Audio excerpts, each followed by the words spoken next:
So apa yang akan terjadi kepada bandar-bandar lama yang sedia ada ni? So semakin lama ia akan semakin mati, di mana aktiviti ekonomi semakin merunduh, manusia semakin ramai yang tinggal di luar. So tak ada siapa dah nak tinggal di dalam bandar ni kan, pusat bandar. So lama-lama bandar itu akan mati. Contohnya di Melbourne pada tahun 1940s macam tu, dia menjadi suatu macam kita panggil donat. Dalam tengah-tengah tu dah tak ada apa. So dekat luar yang fokus kepada pembangunan. Kita tak mahu trend sebegitu terjadilah. So kita perlu buat satu kawalan. Kita kawal dari segi pembangunan Griffith, dan pada masa yang sama kita juga perlu fokus kepada usaha-usaha kita memperbaharui bandar-bandar lama kita ini. Sebab bandar-bandar lama ini juga kita mempunyai pelbagai nostalgia. Kalau tanya dengan orang-orang kampung, orang lama, mereka mempunyai sentimen yang lebih lah dekat kawasan bandar lama tu, sebab dia ada kat situ lah dia punya aktiviti ataupun dia punya pengalaman, kenangan kat situ. So people place attachment pun ada dekat bandar-bandar lama. Dia punya sense of belonging tu lebih lagi dekat bandar-bandar lama.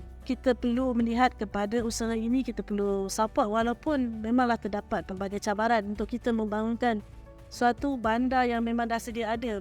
Pelbagai masalah, pelbagai isu ada, namun tidak boleh kita meminggirkan terus bandar-bandar lama ini. Dalam aspek pembaharuan semula bangunan usang, pelbagai teknik boleh digunakan bergantung kepada beberapa kriteria seperti jenis bangunan, bergantung kepada beberapa faktor seperti jenis keusangan, jenis bangunan dan juga jenis seni bina dia. Bangunan warisan contohnya tidak boleh diubah struktur ataupun dari segi seni bina je juga tidak boleh diubah. Oleh itu pendekatan atau teknik yang terbaik untuk kita memperbaharui bangunan warisan adalah melalui teknik pemeliharaan bangunan. Melalui teknik pemeliharaan bangunan ini, struktur dan juga seni bina asal bangunan warisan akan dikekalkan di samping kita menambah baik keadaan sedia ada bangunan warisan tersebut.